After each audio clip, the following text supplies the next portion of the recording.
My name is Kanita Smilbegovic, and I'm the director and the owner of a recruitment agency based in Sarajevo named Unidad. I started the agency in the beginning of 2023, and the initial idea was to create a transparent and reliable connection between the Bosnian employers and the foreign workers. I think we were definitely among the first ones to start, because back then the employment of foreign workers was still a taboo topic and no one was actually doing it. Definitely in the beginning I was doing all by myself. I was handling the whole process, so the legal procedures, the contact between the workers and the employers, everything. And it was, to be honest, an emotional roller coaster, because there were so many problems. I remember the first group of the workers, we were working on their cases for around 6 months. And we got the work permits, the invitation letters, everything. But on the last step of the procedure, that is the Visa D, their visa applications were rejected. And we did not get any real feedback why, not like one good reason why it was like that. It was, like you can imagine, very frustrating. So then we started with another group, and another group managed to get the visas, but for some reason that is until this day unfamiliar to me, they were denied boarding on the plane in their country of origin.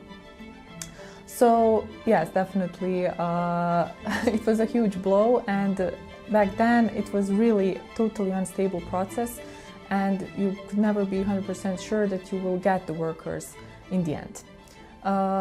But still, I wanted to shut down the agency many times, and thank God I didn't. Until now, it's been going much better. Now the work is much more stable, things have started falling into place. Now we have more trust from the clients, the whole process is more efficient, and I think that now we can have some certainty that the workers will be able to come and that they will start working for the Bosnian employers. In her busy Sarajevo office, Kanita Smilbegovic scrolls through CVs from Bangladesh to Nepal. Her agency has placed dozens of foreign welders, chefs and drivers, part of the 3,000 permits approved last year. She talks about her company's journey in this new phenomenon for Bosnia and the Balkans. Demand is soaring, and so are the questions. Slow paperwork, potentially problematic housing, language barriers. In this episode, we talk about how the new recruitment boom is delivering and where it's still falling short. I speak about these topics with Kanita Smilbegovic, founder and director of Unidad agency that brings foreign workers to Bosnia and Herzegovina, Priya Rawat, a foreign worker employed in Sarajevo hospitality industry, and Almin Imamovic, deputy director of the Service for Foreigners Affairs of Bosnia and Herzegovina.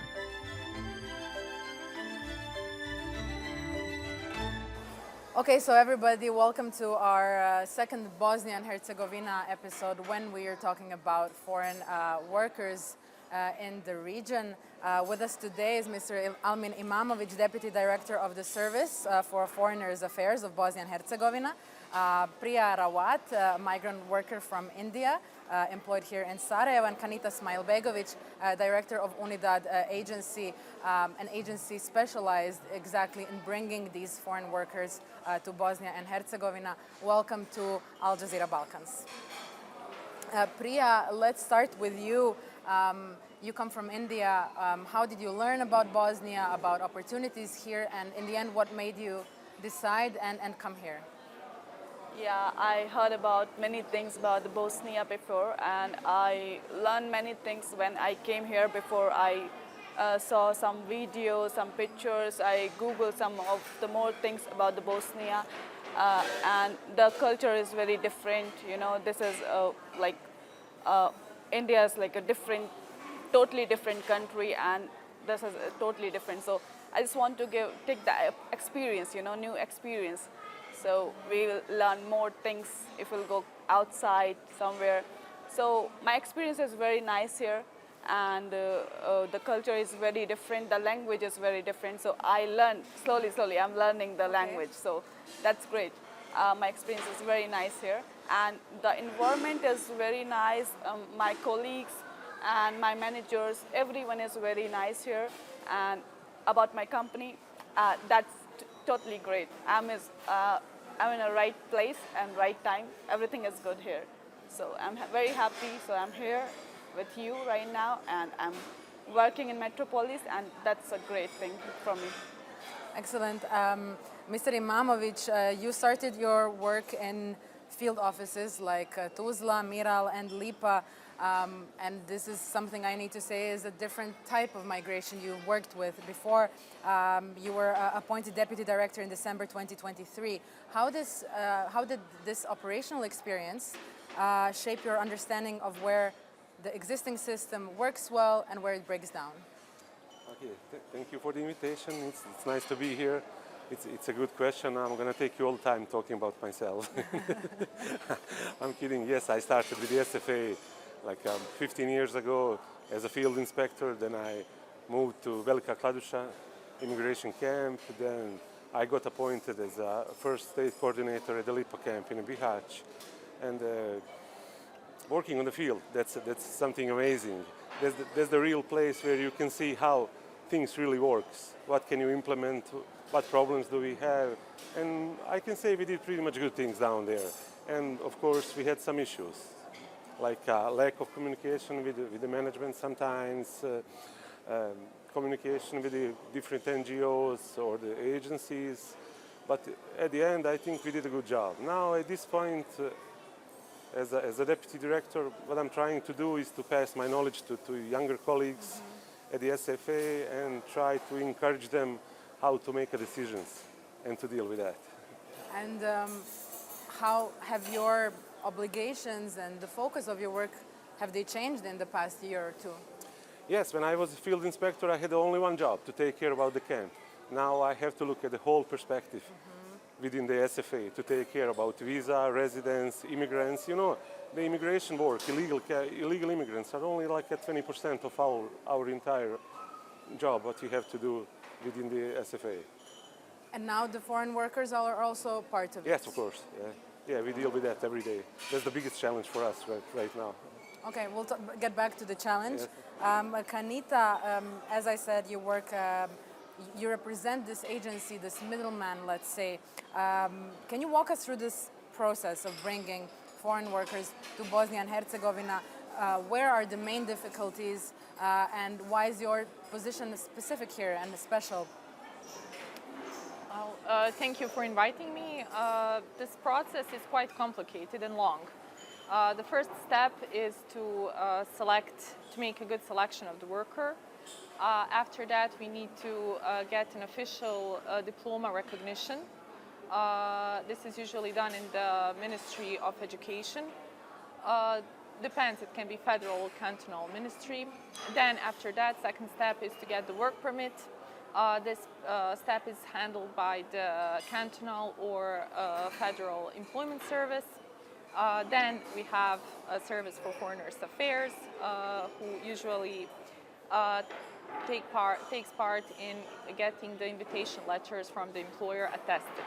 This is the part where the service usually does the security checks of both the workers and the company. And if turns out to be okay, then we go to the next step, which is Visa D.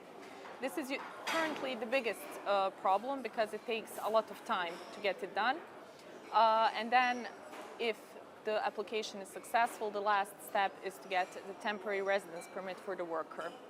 The worker needs to apply for this permit personally after his arrival to Bosnia. Okay. So regarding the part of the question where you asked what are the biggest difficulties, the process is, you can see, really complicated and long. It takes from, let's say, average 6 to 8 months, but in some cases it can even take up to a year, which is quite long. Also, I think the biggest challenge is that a lot of the institutions involved are understaffed, especially embassies and employment services. They just don't have the capacity to handle the growing number of applications, and they're usually overwhelmed. Next big problem is the lack of digitalization. So absolutely everything in the process is paper-based. The companies need to prepare several sets of the same documents and hand it into different institutions several times in the process. So this is really an administrative burden. It takes a lot of time, a lot of effort. And it's probably not even very motivating, not for both for the employer and for the employee, because if you need to wait for somebody for a year, maybe there's other options available. Not only that, but the situation changes, in the market. Of course. Some companies, after several months, they don't need that worker. They need a different kind of worker. Or the worker finds a different job. So yes, that procedure takes a lot of time and complicates things. And Priya, in your case, how did this process look? How long was your waiting time? How difficult was it compared to your previous and other experiences? For me, it was taking like 9 months, approximate 9 months, and it was quite bit longer time. We are waiting 9 months. It's a bit longer. It's about 1 year, so it's quite hard to wait for this. And about this difficulty you are talking about, so the quite difficult is for the visa. Sometimes the embassy, they reject it. So this is quite difficult because if you need to, for the next thing or next country you are going to visit some embassy, they are going to ask you why they rejected or something. So it's quite difficult in the embassy as I visit to the embassy. So that is the person who was sitting over there is quite, question is like different, like they're confusing, Okay. They're making us like typical questions like how you're gonna stay over there and which day your flight, like these kind of questions, which might be you get confused in these questions if you're not fix your things. So that is a hard part, And apart from that, the waiting time only. The waiting time. Yeah, it's bit quite longer. So Yes, it seems to be a common problem for everyone. yes. Are there any signs that these waiting periods could shorten in the future? Okay, just like Kanita said, if you want to get a residence, you have to go through 2-3 different agencies. You have to get the work permit and to apply for the residence permit with the SFA, then to apply for visa, depends what they look for first. And by my personal opinion, if we want to get this process fast, we have to change the law. Yeah. That's what I meant with the question. Yes, we have to change the law. We can make our communication between agencies better, but we have a law requirements that we have to fulfill. For example, I don't know if you know what's going on in Serbia. Recently they changed the law, and now you can get the work permit and the residence permit at the one agency. And that way they speeded up process a lot. And they extended the period of work permit from 1 year to 3 years. Okay. That's a big deal. We have to do something like that. Otherwise, even we make our communication better and coordination, the process will be pretty much same. Because you lose 2 months with the work permit, 2 months with the residence permit, or visa permit, and it's gonna take 4, 5, 6 months until you get a foreigner here in the country. So basically the process of handling work permits on one hand and then accession to quotas on the second hand and resident permit applications are not aligned? They are aligned, but you cannot get the residence permit until the work permit is issued. They cannot apply for that. And unfortunately, I'm not sure, but here I think in Federation it takes like 2-3 months until the employment agency issue the work permit. Yeah. Just for that, yeah. So you think that changes in laws would ensure... Only changes in laws and the digitalization of processes. We must let the people to apply online to avoid all of this paperwork and administration and things like that. Yeah. So Priya, in your case, it wasn't online. How did this as Mr. Imamovic is saying, we need to digitalize. So, and just can you tell us how it looked in your case? For me, so yeah, it's I gave my interview like in a video call, obviously, and through the Zoom, and after that, it was okay for me. It was okay, but because I worked before like few countries, so as per that, I think the procedure it's okay, but the time is like quite longer. I understand. Yeah. And Kanita, how important is the role of these private companies and agencies like yours in this whole process? If I may add, throughout this whole process of filming this series, we understand that on one hand, employers are the ones who are playing a very big role in this whole story, because they are navigating and coming up with solutions that don't exist. However, what is the role and what can be the role of people like you? Well, first of all, I think that our biggest role in this whole story is to do a really good selection of the workers, because this step is what defines the whole story until its end. A good agency should make the right selection, find a suitable candidate. In the first place, understand the needs of the employer, and based on that, do this, all kinds of qualification checks, background checks of the workers, and select the best suiting candidate for that specific company. If so much time and money is wasted on selecting a wrong candidate, then this is definitely a failure on the agency's part. So that's the first step. Second role that I think that agencies have is definitely navigating through this really complex administrative procedure, because if all of the documents that are needed for the procedure are accurate and are all in place, then it's a lot easier for the institutions to do their job. It's faster, it just makes everything a lot easier.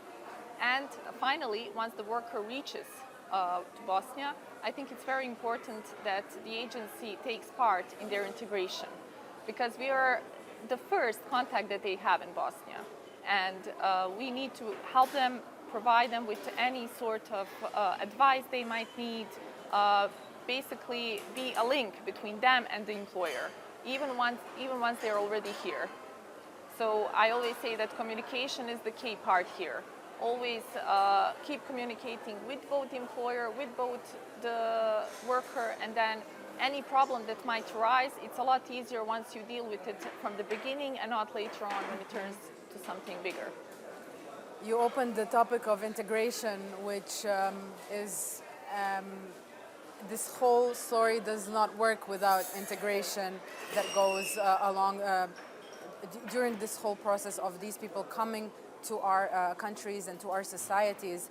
Maybe Priya, to ask you, when we talk about integration, I know you haven't been here for a long time. You said something around 2 months. Yeah. But how are you with language learning?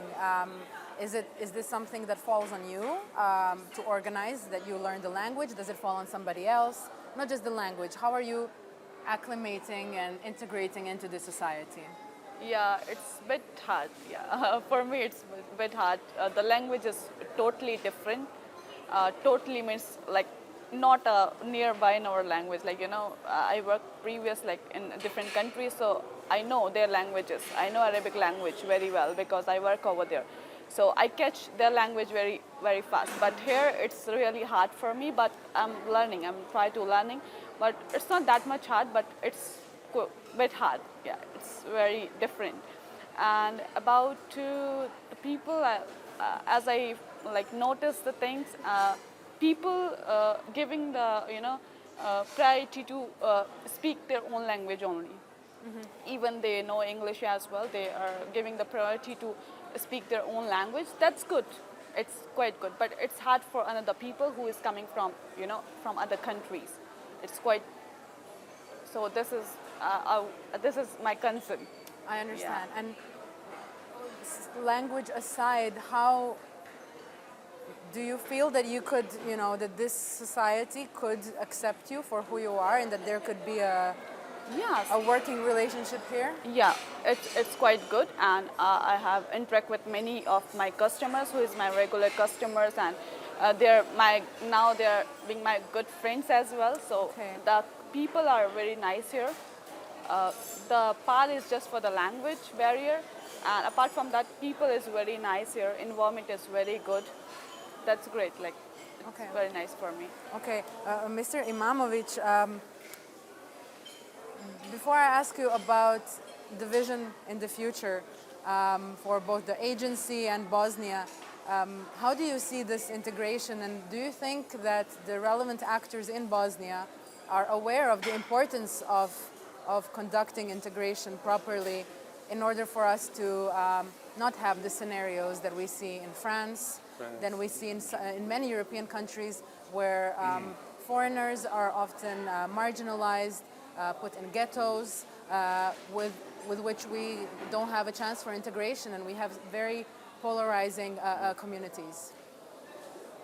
Unfortunately, the integration is not really our mandate with the SFA, but as far as I know, the social agencies here in Bosnia, they do the good job, especially the NGO agencies. They have great projects and programs for integration of foreigners.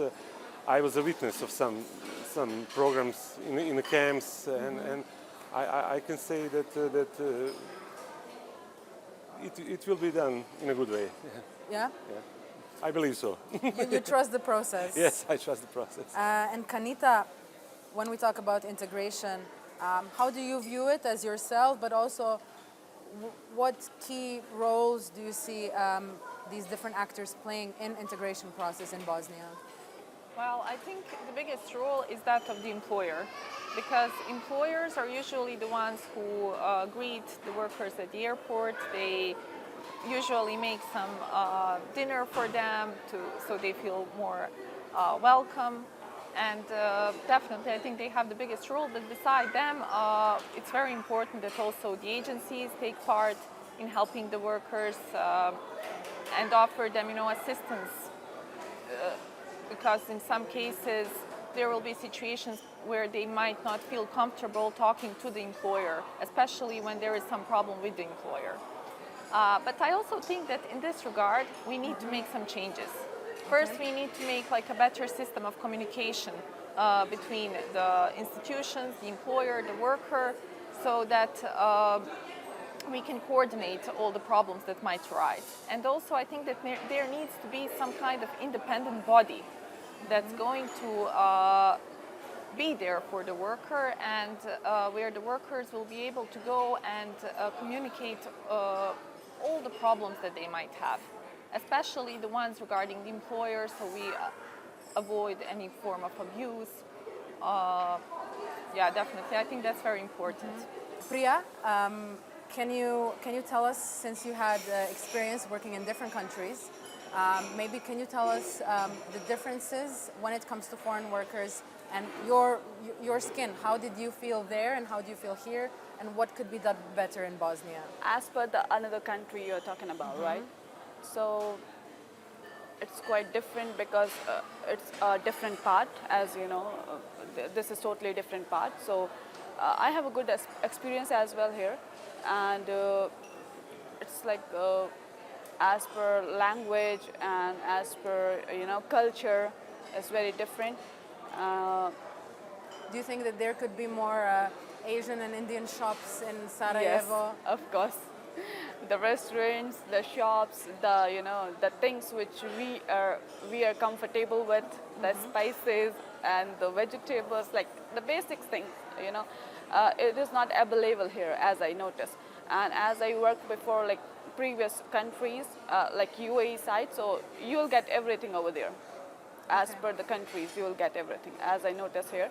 So here, less shop, no, not that much restaurants for Indians or any other like cuisines. I didn't notice like. Okay. Like So that. this is something we need to work on. Yes. This Okay. is. Okay. Mr. Imamovic, as deputy director, with all the experience you have, what is your vision that you want to see the service evolve into within the next, let's say, 5 years. What kind of changes do you think are needed, structural, technological, or cultural, in order to be on time with the growing trends when we talk about mobility?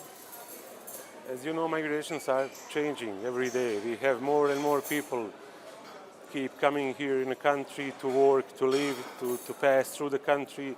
We even have illegal immigrants keep coming. And what we have to do, we are extremely understaffed. And the first step would be to hire more people in the agency so we can be service for foreigners by all means. Can you imagine just if I say that back in 2024, we had 200,000 visitors from Turkey here in the country, just from one country. And the other thing that we have to do as soon as possible to provide online services, so people can apply online and get a faster answer, to train our people. And in that case, I believe in about next 3 to 5 years, we would be like an example how a small country like Bosnia can manage migration in a proper and a human way. Excellent. And Kanita, for the end, it's going to be a twofold question. One aspect is protection of workers. We spoke about this. How is it being carried out in Bosnia? Is there a fear of potential abuse of workers, and how is it being handled and prevented on one hand? And then on the other hand, before we started filming, you mentioned that at the same time, while you're bringing workers from India, Nepal, and Bangladesh, there are agencies in Bosnia that are exporting Bosnian workers. So I just want to hear, how do we know what kind of workers we're bringing or what the needs of the market are? Okay, so I think the biggest danger is the recruitment process itself, and also, of course, the time they're hired in Bosnia.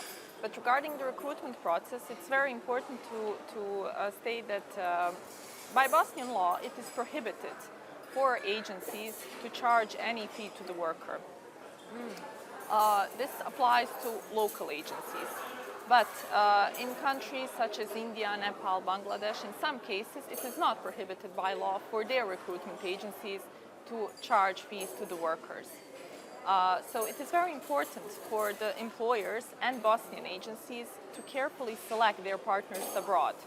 They need to work with trustworthy partners who take their job seriously and ethically to avoid financial exploitation of the workers. Of course, once the worker reaches Bosnia, they're protected by the same labor laws as the domestic workers. Okay. So all of the wages regulations, contracts, and everything else is basically the same as for the Bosnian workers. I think that in the future we might have, when the recruitment becomes more widespread, I think we might have some problems in this sense. But right now, I think that the employers are taking their role pretty seriously, and that they're providing the workers with pretty decent accommodation, and that they're respecting their rights as it should be. Okay. Well, with this, we're going to end our discussion and conversation. I want to thank you, Kanita, Priya, and Mr. Imamovic, for speaking to us on this important and timely topic.